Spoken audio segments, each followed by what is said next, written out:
Okay, thanks so much for coming. My name is Dan Gilmore. I'm with a company called Softion. I'm our Chief Marketing Officer. We're a supply chain software company. We'll cover that in just a second. I appreciate everyone coming down here today for this session that is in part the Duluth Trading Company story. In full disclosure, Duluth had a travel ban, so they're not going to be here with us in person, but just last week, Thursday, I believe, we recorded a panel discussion with a couple of their executives, and I think you'll find it almost as good as if they were here in person. So bear with us on that. So thanks, everybody. If you have any questions along the way or whatever, feel free to raise your hand, and we'll try to take that up. But we're just printing about 15 minutes of introductory material, then we'll get to the Duluth Trading video recording, and I think it'll be a pretty good session for us. So I'm going to blow through this fairly quickly. Again, I'm Dan Gilmore. I'm our Chief Marketing Officer. With me is my esteemed colleague, Satish Kumar, who's a VP Client Services and quite knowledgeable in the areas of order management and distributed order management. Chris Teufel is the Senior Vice President of Information Technology and Logistics at Duluth Trading Company. Hopefully you know them. They're a omnichannel retail chain, about 65 stores, started out with e-commerce and catalog operation. Now they're up to, as I said, 65, something like that, stores. And very interesting story and evolution there. And then he's joined by Kevin Helmead, who's Director of Operations at Duluth Trading. So it's going to be a nice discussion with them when we get to that in just a few minutes.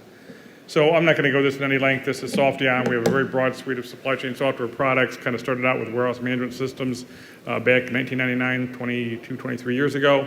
Then expanded to there into the distributed order management and order management marketplace, added warehouse execution and some planning tools and all that. So a very broad portfolio, all a single platform, compatible products, no acquisitions, all built on a common data model and all of that good stuff. So do a lot of good things for a lot of good customers. So with that, it's just a very quick introduction to Softion, the company. Obviously, this is a very interesting time to be a distribution or logistics professional right now. Tremendous amount of pressure on distribution operations, and that's coming from the usual sources we all know. Tremendous difficulties getting and retaining labor, labor costs rising rather dramatically over the last 24 months or so, and look like it's going to continue to head higher as Amazon's paying well into the 20s now in many locations, $20 plus per hour. And that seems to be, no end in sight to that again. E-commerce requirements being driven by customers, being driven by Amazon, shorter cycle times. We all understand these things. And, the really tricky thing is balancing all these numerous factors at the same time, what consumers want and expect, fulfillment costs, cycle times, and more. How do we do all this in parallel and simultaneously? A real challenge for all of us out there in the world. And so one of the things that seems to me across those different scenarios is that there's just growing complexity of supply chains, more options for customers, more fulfillment points, more services that need to be provided, more options in terms of where I can pick this up or where I can return it, and all of these things. It's just creating a very difficult situation for most companies out there, whether it's an omnichannel retail, direct-to-consumer brand companies efforts, or even outside of that context. Everyone's facing the same pressures, and a lot of that is driven by that much greater level of complexity. I just thought I'd share this. I did a prospect call, if you will, in the lingo. So a company that we're talking to that's in the apparel business, and this is about 2 months ago or something like that, right before the Christmas season. They were kind of done with their Christmas business and were looking for systems for this year. And the guy I was talking to just described how it's a heavily automated DC, like 1 million square foot, but the requirements keep changing. And they have to meet more and more different types of scenarios with the same automation system they got bolted to the floor. And what's happening is the whole system is getting backed up, and they're just not getting the flow of goods that they got when the facility first opened, and everything's just kind of constipated, frankly, to use that term. And the only way they know how to handle it is they just keep creating additional wave types. They've got like 80-something wave types now. Every time the only way they have it to solve a problem is to create another wave. So it's just adding tremendously to the complexity of the operations, and throughput is not, as it should be, continuing to go up. It's actually declining, and they're like, how can you help us? Well, we're going to talk a little bit about that today. The answer, we think, in terms of this complexity is something that we call intelligent fulfillment orchestration. What on earth does that mean? It gets thrown a lot by us. It gets thrown around a lot by the analysts. It gets thrown around by us. But I think it really is an important concept to consider, and we're going to talk about that today and how Duluth Trading Company is doing it successfully in their operation. So fulfillment orchestration, what's it mean? It's intelligent execution of a dynamic set of rules. That's what's really key. We'll come back to that. So that every single order is fulfilled with a kind of a precision according to those defined and flexible rules, both in terms of business logic, in terms of fulfillment logic. and consider the right policies that you put in place and any real-time constraints. Now that's a mouthful, I recognize that. We're going to explain that in a little bit more detail as we come up here. This is really a new type of capability. It's coming from using a dynamic rules engine, and this is fairly true of the distributed order management industry generally. We think we do some things a little bit different in that regard as well. But we've never really had, I've been around the software business for a long time now, and in supply chain, and we've never really had a tool that allows you to define how you want the business to work in natural language type terms without coding, without modifications, without complex programming. This is very different, and it allows, again, every order to be treated exactly the way it should be treated right now for this moment in time. How it's treated at 10:30 may be different than the way that same order is treated at 2:30 based on the dynamic recognition of what's going on in the environment. So, Satish, orchestration is kind of a tough concept to get your arms around a little bit. How would you define it? Yeah, it's similar to the music orchestration. Music orchestra, it's like every instrument has to play in a role. Most people, when you talk about DOMs, they always talk about only what's the best sourcing or what is the cheapest. But that's not the only thing. You have to look at the end-to-end. Here, we look at when the PO has been placed, when that shipment is being shipped out from the manufacturing, and all the way to the labor. What is the labor capacity? Especially now with everyday labor is dynamic. Which site? Or they can bring up a 3PL because they don't have the capacity anymore because of the sick leave, whatnot. So the orchestration it's not a technical side of it. Just technical is one piece of it, but it's more emphasis on the functional side, end-to-end of it. Because most people look at orchestration only in the silo. That does not going to solve the problem. That's where the DOMs will help you, is looking at the end-to-end picture of it from it's on the boat or it's coming from the supplier all the way to my execution side of it. As Dan said, my cutoff times, and it's a Christmas, how am I going to, because every carrier, especially parcel carriers, they set up so many rules now. They're over the capacity. So considering all those elements basically becomes an orchestration. Typically, most people use orchestration from technical side of it, but it is like the music orchestra. It's like, every instrument has to play correctly. Yeah, and I don't know the right language to describe the orchestra, but the different movements or whatever the right technical term is, they change, right? At the beginning, they're one way, in the middle, they're another way, and they're a different way. Yes. And so how those instruments need to play along with each other changes as the song goes on, or as the day goes on, or the shift goes on. That's good. So, very good. Thank you, Satish. So we're going to talk a little bit about this orchestration concept at two levels. Number one, at the kind of the network level. And in the end, we're a software company, and we're going to kind of connect that to this notion of distributed order management, or DOM. And then what's happening at the node or the distribution center, and we're going to connect that to warehouse management, which has been around a long time, but the newer warehouse execution systems that are bringing some really interesting capabilities in terms of that order orchestration within an individual DC.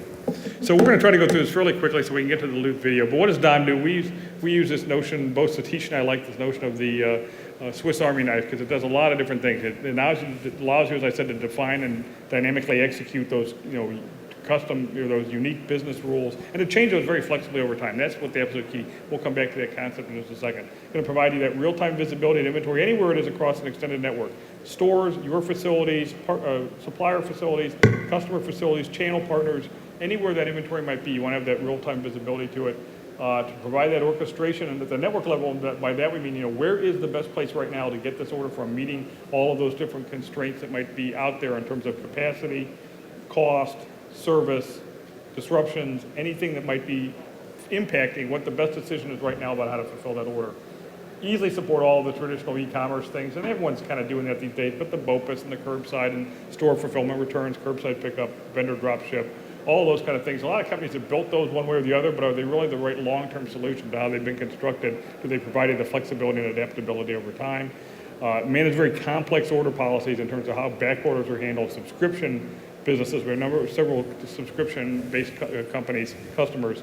Inventory allocation rules by channel, support for new product introduction, the allocation come really into place there. And there's some other things that it does. And that optimal sourcing that Satish reference and I kind of talked about. Second, how do I drive more profit into my e-commerce operations by making sure I'm using the lowest cost sourcing point, but that meets those customer expectations and business rules I've set. And this applies to not only B2C, but B2B. So Satish, anything to add to this in terms of the capabilities? It's a pretty broad list, but.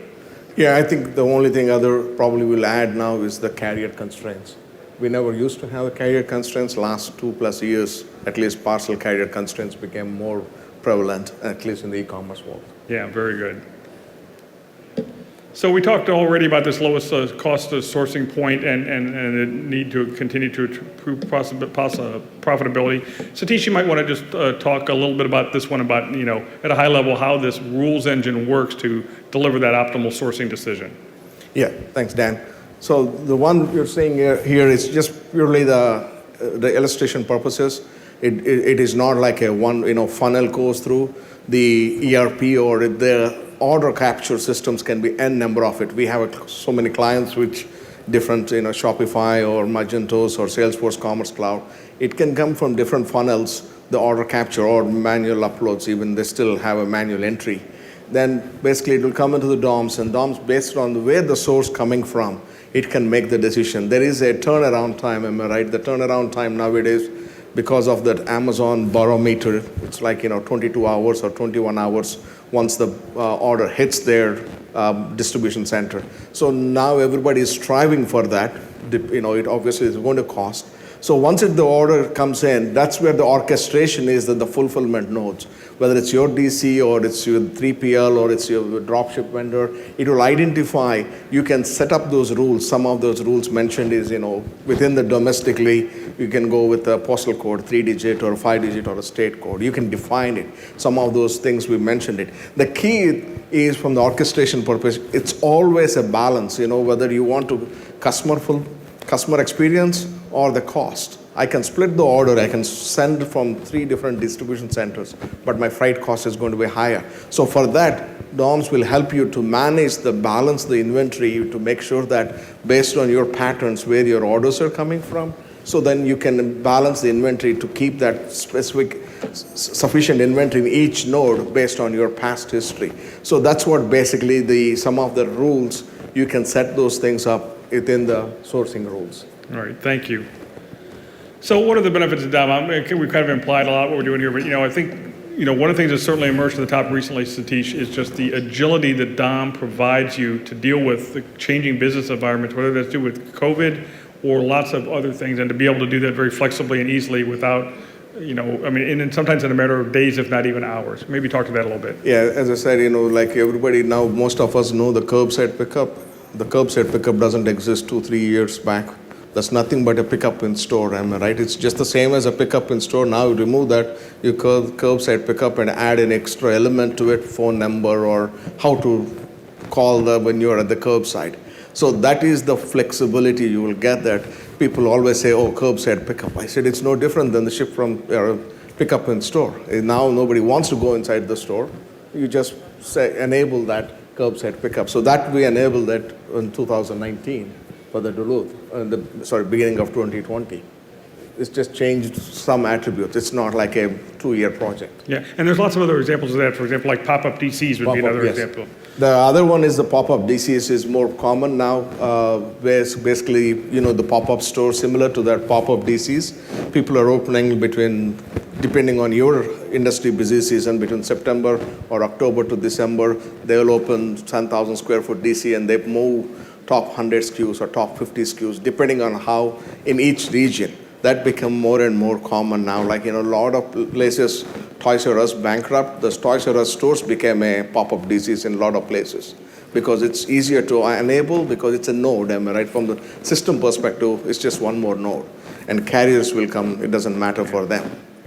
And at the end of the day, that last bullet there, it's all about the customer experience and satisfaction, but doing so in a way that's the most profitable for the company. That's the promise at a network level of what DOM can do for you.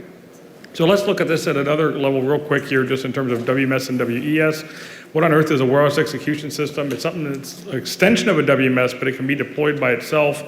It just allows you new levels of orchestration again and optimization of picking and all the kind of other processes that go with that, even above what you get in a tier 1 WMS like Softeon provides. It works both in automated, that's where it started, and non-automated environments. one system to manage all of the automation if you have it, and a path to game-changing autonomous WMS. That means the WMS just releases the work automatically. You don't need wave planners, or their role can be scaled back a little bit. And the system is just monitoring all kinds of different conditions and deciding when to release work automatically. It's a real step-changing level capabilities in terms of warehouse software. I'm not going to go into this. This is Gartner talking about the smart warehouse of the future.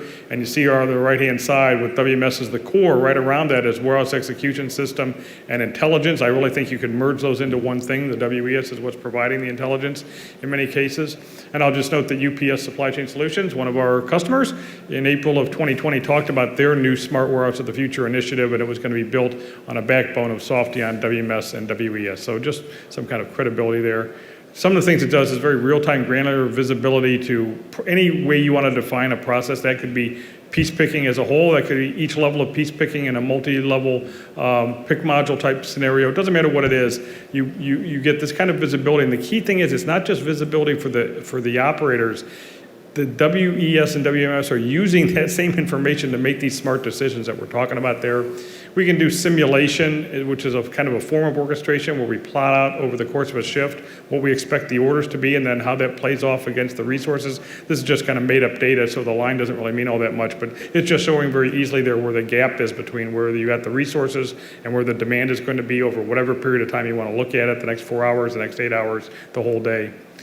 And if I just one more take away on the WES is that, and this is when I first hit me and understood this, I finally got it, that the WES is always on, it's always listening, as opposed to a WMS, which is a little more reactive. So the WES is looking at that granular data I talked about there and looking for opportunities, looking for improvements, looking for better ways to route the order, and doing that in a very dynamic way. And this is not the way a traditional WMS operates, if you know much about that topic. It really is something very, very different there and allows you to answer, I'm not going to go through obviously all of them, but the kind of decisions that I've got down there, and it's just a very smart result.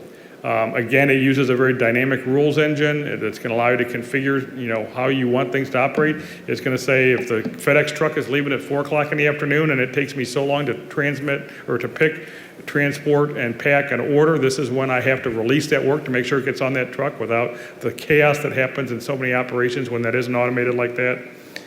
And I'm just going to end it real quickly with this scenario there. Imagine if you're into distribution, if you've got a 3-line item order, e-commerce order. 2 of the line items are coming from cart and flow rack very near the packing station. 1 item is a slow mover and it's coming from a mezzanine with static shelving.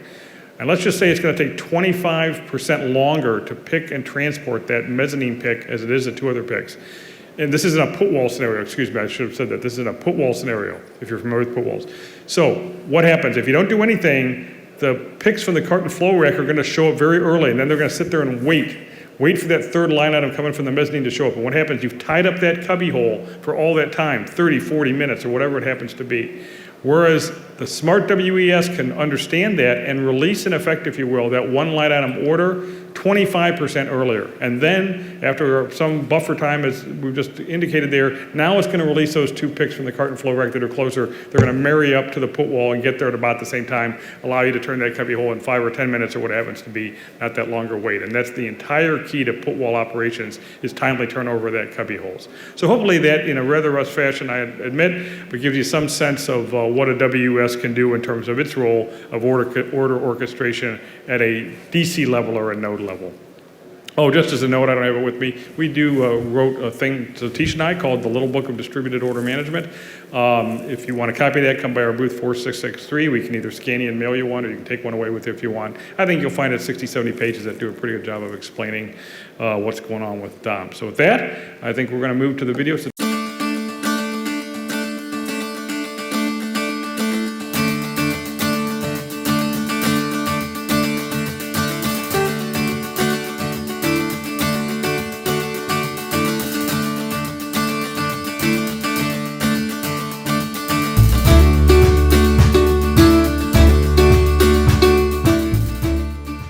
As Dan Gilmore, Chief Marketing Officer at Softeon, I'm very pleased to be here today for a discussion of omnichannel fulfillment at the Duluth Trading Co. This was supposed to be part of a live event here at the NRF 2022. We had a session all scheduled, but COVID and some other circumstances made that just not possible. But we've got the next best thing. We're going to do a video discussion that we can watch right here at the session, and certainly very excited about that. It's a great story at Duluth. To do that today, I'm joined by a couple of folks. First will be Chris Teufel. He's CIO and Senior VP of Logistics and some other things at Duluth, and also Kevin Helmead, who's Senior Director of Omnichannel Logistics at Duluth Trading. Chris, Kevin, thanks so much for joining me today and making this video recording possible. You bet. Thanks, Dan. Yep, thanks for having us. Great. Well, certainly many people know who Duluth Trading Company is, but some may not or not know a whole lot about the company. So, Chris, maybe I'll start and ask you, just tell us a little bit about DTC. Yeah, so thanks, Dan. Duluth was founded in 1987 by a set of brothers in Duluth, Minnesota, and really founded around the belief that life's worth living through your own two hands. And the brothers started out with a famous product called the Bucket Boss. They were contractors, and they felt there had to be a better way to organize their tools and go to work, and then built out the product line from there into clothing. And if you fast forward from 1987, where we started as an online catalog or a cataloger who then moved online, we started opening stores in 2010. By 2019, we were 65 stores strong. And of course, with the pandemic, we've scaled back our retail ambitions and are refocusing ourselves on the strength of the brand through our online channels. So really excited to be here to talk to you and everyone about how we're using Softion and really improving our overall customer experience. Great. Well, thanks for that intro. So just before we get going with a few more detailed questions, the analysts and some others, we want to talk about, kind of order fulfillment orchestration. So certainly a term we're kind of emphasizing here during the session and at the show. Not everyone uses it. Do you think orchestration is a good one to think about in terms of what you're doing in order fulfillment? I think so. You think about your different channels and when customers place orders, as an example with Duluth, we average around 3 units per customer order. And we want to give customers the flexibility to shop when and how they want. And that includes perhaps picking up one of those items in a local store, having an item shipped to a home or to a friend.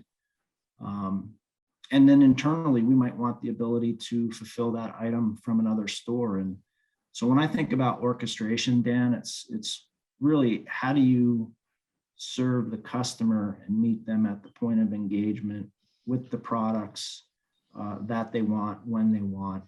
And as we move forward in our conversations, I think Kevin will point out how we think about Softion's DOM and how we orchestrate orders across our fulfillment network. Well, very good. Thank you for that. So you talked about, the kind of the new direction a number of years back where you started adding these stores, now 60 plus, and may have been before your arrival at the Duluth, but I think you know the answer to this question, or Kevin, either one. That really changed the kind of, requirements you had in terms of automating that flow of orders from different fulfillment points, and I guess drew the need eventually to know you needed something like distributed order management. Yeah, and absolutely. It not only changes the idea of distributed order management, but it really causes you to step back and think about how do you create a single view of inventory, first of all, and how do you present that through your channels to your customers? And then to your point, as they order, how do you think about optimizing your overall network from various levels, whether it's speed to customer, whether it's clearing out inventory to optimize markdowns from certain regions, whether or not you want your last units of inventory placed in the store for a store order and an e-commerce order to be fulfilled. So we think about all of those things relative to how to really be an omni-channel retailer at this point, given our multiple channels. Very good. Kevin, let's switch over to you a little bit. Obviously, Chris has kind of described how, in part, how you're using DOM. Anything you'd add to how Duluth is using distributed order management today? Really, Chris has, hit on the major points. Certainly there's a customer experience side of it. There's the operational side of it, but it really does unlock, and it's an important pillar of our logistics network in managing our network through the omni-channel mindset.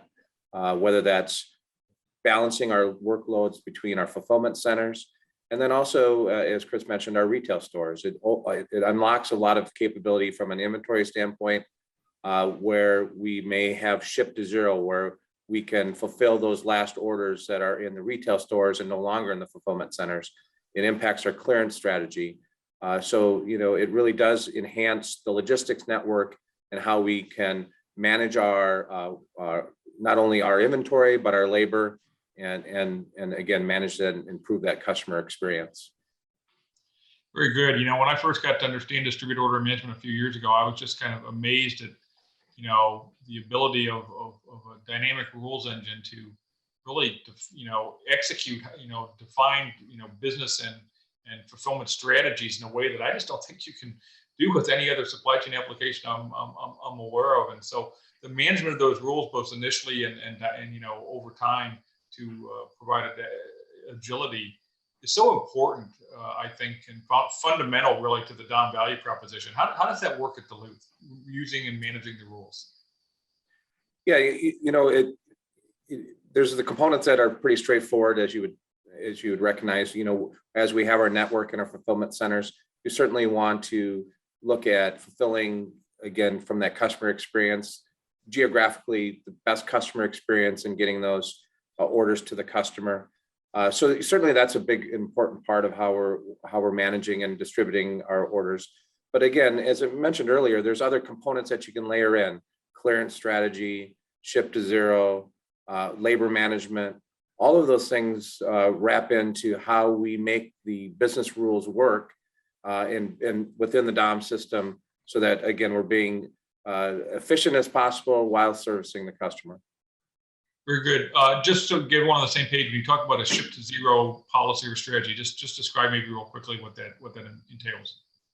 Yeah, so essentially it means that's what we call where the items we have purchased the inventory, we've distributed it out to the retail stores, and perhaps based on how we sold through that product, it's no longer in our fulfillment centers. In a traditional model, that inventory in the retail stores could be locked to the online consumer, wouldn't be available necessarily. By setting up what we call ship to zero rules, we're able to make that available not only in the stores, but then also back online for e-commerce sales. So again, the DOM knows how, as those orders come in, that inventory might only be in the stores, but it allows us then to pick and pack that in the store and ship directly to the customers for that e-commerce sale. Very good. Now, most companies think about DOM and its primary role is on the outbound, the fulfillment side, but Duluth has done some things actually to improve the flow of goods on the inbound side. Can you tell us a little bit about that? Yeah, it's really some new functionality that we're using, and really it's helped us as we built out our fulfillment center network. So we have a West Coast fulfillment center. We have 3 fulfillment centers right now. So as the receipts are taking place, we added some automation that allowed us to do some cross-docking based on some logic that's built within the DOM. So as we're receiving those POs of product, instead of having multiple touches and handles and more of the traditional way of doing it, allows us, based on a certain set of business rules, how much of a particular style or SKU that we want to send to the West Coast to service the customer base on the West, and how much do we want to keep in our Midwest fulfillment center, and so on and so forth. So that's been an enhancement that we've been working through on the receipt of as we're receiving the products in from the vendors. All right, excellent. And you're also, in a kind of similar way, or some different sort of way maybe some people use DOM, you're also using DOM to drive some of your store replenishment. Yeah, so you certainly, some of those business decisions are in place so that we, certainly understand what the needs are for our retail stores, and certainly that's factored into that omni-channel inventory equation of what type of level of inventory we have in the stores versus our fulfillment centers. Right. Dom is well known in many circles, and certainly, very key to omnichannel commerce, it seems to me, omnichannel fulfillment. Yet it's still not well understood, by the market as a whole, I think, certainly as much as many other kind of applications in supply chain. Do you have any advice, either of you, Chris or Kevin, for other companies that may be considering Dom solutions? What should they be thinking about? What should they be looking for? Certainly, as speed and agility becomes more of an industry standard and really a necessity to compete in a digital first marketplace, really that DOMS component adds a layer of sophistication that allows you to, again, unlock your full retail or full inventory positioning, and again, gives you that agility to access and unlock that speed to the customer, whether that's physical geographical placement or simply routing to the correct fulfillment node that makes the most sense based on other business parameters. So without that DOMS layer, because you don't have that agility that's important now, and even will be even more important in the future to compete in that digital first marketplace. And I think you guys have some examples of that agility with what you've done using DOM to support things like use of pop-up DCs, and then the speed with which you were able to offer a new service like curbside pickup. Yeah, Yeah, one of the definitely. flexibilities that we have within within the DOMS is, a node is a node to us, whether that's a fulfillment center, a store, a pop-up DC, that gives us the flexibility. So within that DOMS routing, it recognizes it's a fulfillment node to us. So again, it gives us that agility, it gives us that flexibility, whether it's a retail store, a fulfillment center, a pop-up situation for peak. Essentially, it functions the same way within the DOMS allocation of the orders. Chris, it's something you wanted to add? Well, you asked what I would recommend to others, and Dan, you and I have talked about this in the past, that we've grown up with Softion's DOM now for several years, and as such, we've layered on a lot of additional capabilities. And my recommendation to other companies is start small and get comfortable and have a strategy. Well, Kevin talked about how we think about our channels and our inventory efficiency. The aspect that we started with was, our customers hated having multiple shipments. So one of the first strategies that we implemented in the DOM was to make sure we were fulfilling inventory from a location that could fulfill a full order.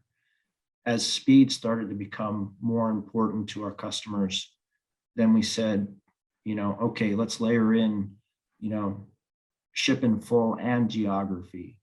And then as our network became more complex, and as we knew we needed to move inventory closer to our customers to fulfill at greater rates of speed, then we had an understanding of what the DOM could do for us and how to layer it in. And to Kevin's point, we're now able to look at whether it's a new store or a new fulfillment center, it's just another node, and we're very comfortable with how we add that into the DOM and how we orchestrate across it. Yeah, and that's one of the things, what you're describing there, which I've said many times, it's just the ability of DOM to serve as a platform to drive that kind of, ongoing change and in business rules and fulfillment decisions and all of that, and do so without custom coding or anything. It's really just a wonderful tool, and a lot of people don't yet understand that. So thank you for that. So, let's change gears just a little bit here and talk about, because you're also using Softion WMS in your DCs. So let's talk about DC fulfillment a little bit, and either Kevin or Chris, you and I have talked about this, but one of the story, the themes to me when I hear the Duluth story and distribution is just, it's one of continuous improvement. And maybe one of you could share that of how you started out, very manual and continued to add the technology and automation, and I think looking for more. So maybe talk about that a little bit if you would. Kevin, you want to handle that? I mean, that's a lot of credit due to you. So. Yeah, for sure. And really, we've been on a transitional journey since 2016 in enhancing our internal fulfillment center capabilities. And certainly Softion's been a big part of that in the WMS. Probably one of the first technologies that we leveraged was the footwall technology in our Belleville facility. And we've had a lot of great learnings and enhancements around that over the years. But that's probably the first biggest technology integration that we've had with Softion. And really what and to be able to connect those right into some auto bag technology and to do that and enhance that process, where we're doing 60% plus of our orders through the put walls, which are directly linked to our auto baggers, has been very successful for us in increasing our productivity and throughput on our packing side of things. So that as we've enhanced that technology, that's a technology that we use across our network in all of our fulfillment centers, and is really kind of the backbone of what we're doing from a packing standpoint in an auto pack situation on outbound fulfillment. Yeah, and the thing, if I have the story right, I think what's great about that is I think you started out maybe with just a single put wall module just to try the technology out and see how you liked it. And if I have this right, then, you added some more and you added some still more. And so you went from, just piloting the concept to 30 something wall modules, over a period of a couple of years. Yeah, so the expansion of our put walls has been extensive. As again, we went from that one put wall to, again, a dozen put walls in each of our large fulfillment centers. Again, it's a technology that's worked well for us, and in fact, we've leveraged some of that technologies and some other capabilities that we have, where things that wouldn't be eligible necessarily for standard put walls, but we still have used that virtual logic of what we call a virtual sort to the put walls that Softion helped us create in our more traditional packing stations, where you're doing larger orders, other items that may not necessarily fit in a traditional put wall. Great. So, one of the things in there is, we're seeing so much activity and interest in put walls across not only omnichannel retailers, but many others as well, actually. And, I always say the key to put wall success is, rapidly turning over those order slots or cubby holes or whatever terms you want to leave. If they're sitting there for a long time waiting for the last product or whatever, you just lose all the efficiency. And so I just, what are you doing, with Softion to try to, make sure that those cubby holes turn on a rapid basis? Yeah, the biggest thing is really in our Belleville facility, we have a pick and pass type module where we pick to totes, and then those totes are routed to the different pack functions. One of the largest being the put wall technologies. One of the enhancements that we made a few years ago is instead of tying up the entire wall, waiting for a particular batch or tote to go to those walls, we worked with Softion, and they dynamically created so that it would take the next available cubbies and assign the next tote. So long story short, it allowed us not to have that downtime waiting for those cubbies to become free. As soon as a cubby becomes free, we're able to then assign a new tote to the wall and keep sorting. So it really allows for those continuous sort to be taking place in the backside of the wall, and then keep those all important auto baggers operating on the other side without any downtime. Yeah, I think I invented the term what I call wall wave. I may be the only one that uses it, but it's certainly at the beginning, maybe there, but certainly lots of places, there's this notion that you needed to completely, complete a one wall wave before you could start working on the wave behind it. And as you described there, that kind of, wall wave interleaving, or whatever the right term to use is, very, very much keeps those cubby holes turning, as we discussed. So, okay, so kind of this has been a great discussion. I want to thank you both so much for making this happen. Chris, I'm going to tee one up for you here at the end. Obviously, you guys are, made tremendous, advancements over the years in terms of your processes and technology and distribution. I know you've got some vision and the thinking's changed a little bit, especially in terms of automation. What's next for Duluth Trading Company? Yeah, Dan, when we think about speed of delivery to our customers, it's top of mind. Through the pandemic, everybody's been very comfortable now shopping online, picking up your groceries within a couple hours. Amazon continues to set the standard on speed, and we need to be able to move from a average of about 5.5 days to 3 the next calendar day, and with a select set of merchandise, be it next to same day.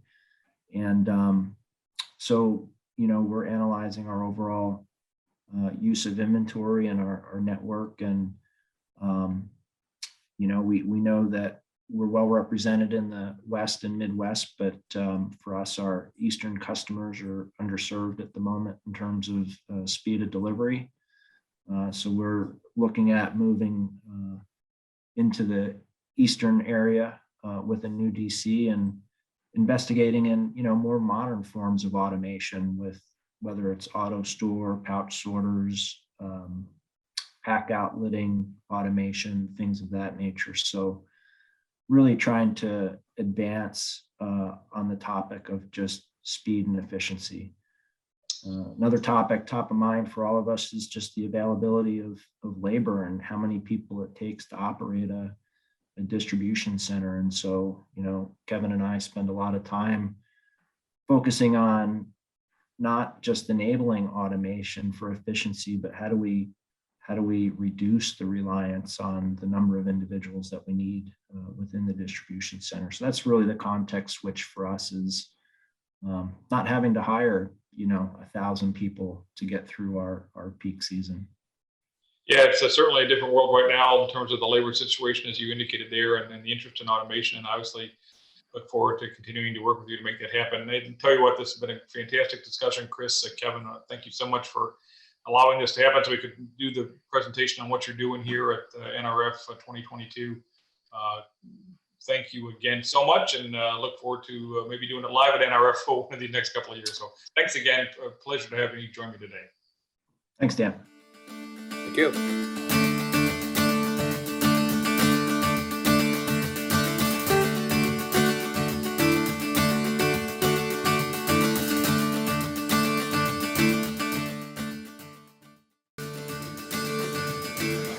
Just doing a time check, so we're out of time. So if anybody has any questions or comments, certainly can take just a second right now. We're at booth 463. We actually have videos of the put wall operations at Duluth if you want to take a look at that. Again, it's booth 4663.